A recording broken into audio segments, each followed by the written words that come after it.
Vamos a estudiar en esta ocasión el tema 1.7 donde hablaremos de arcos congruentes. Veamos el primer problema. Pide comparar la medida del ángulo VPA. Cuando dice el ángulo VPA se refiere a este ángulo. Entonces quiere que comparemos ese ángulo con el ángulo DPC. Entonces quiere que comparemos los dos ángulos que acabo de marcar en rojo en la siguiente figura.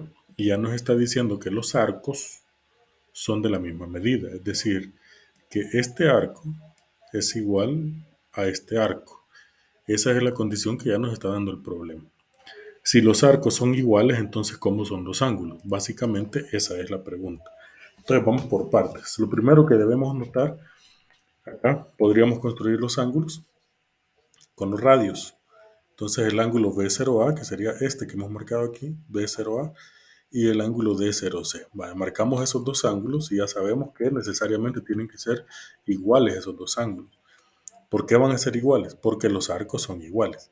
Si los arcos son iguales, esos ángulos tienen que ser necesariamente iguales.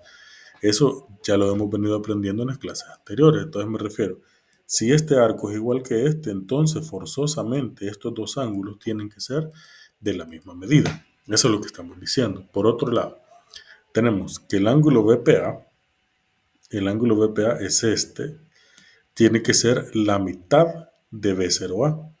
¿Por qué razón? Porque este vendría a ser un ángulo central y este un ángulo inscrito. Entonces ya sabemos que el inscrito es la mitad del central. ¿Cómo sé que es uno inscrito y el otro es central? La diferencia se marca bien fácil. Que el ángulo inscrito tiene su vértice sobre la circunferencia y el ángulo central tiene su vértice sobre el centro. Esa es la diferencia.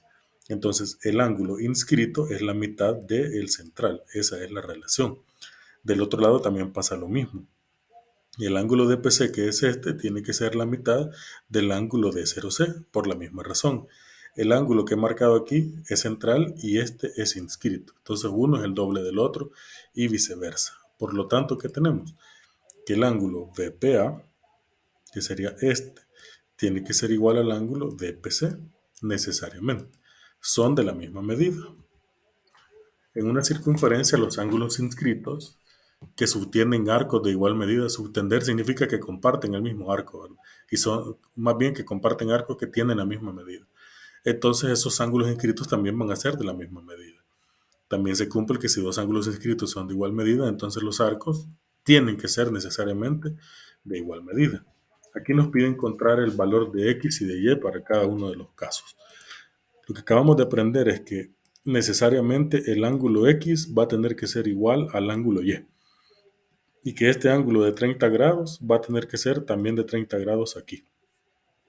Entonces, con toda seguridad, este ángulo que estoy marcando acá tiene que ser de 30 grados. Pero, como el ángulo X y el ángulo Y son ángulos inscritos, tienen que medir la mitad. ¿Cuál sería la mitad de 30? En este caso, 15 grados. Es decir, tanto X como Y miden 15 grados. Eso es en cuanto al literal A. En el literal B, ¿cuál es la relación?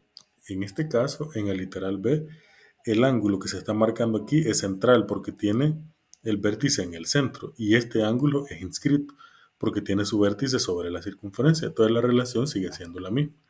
Quiere decir entonces que el ángulo X tiene que medir el doble de 35. Esto es lo primero que debemos tomar en cuenta. El ángulo X debe ser el doble de 35 y 2 por 35 sería 70. Luego me faltaría el ángulo Y. ¿Cuánto mide el ángulo Y? Bueno, ya sabemos que el ángulo B0A, que es el que se forma aquí, es igual a D0C.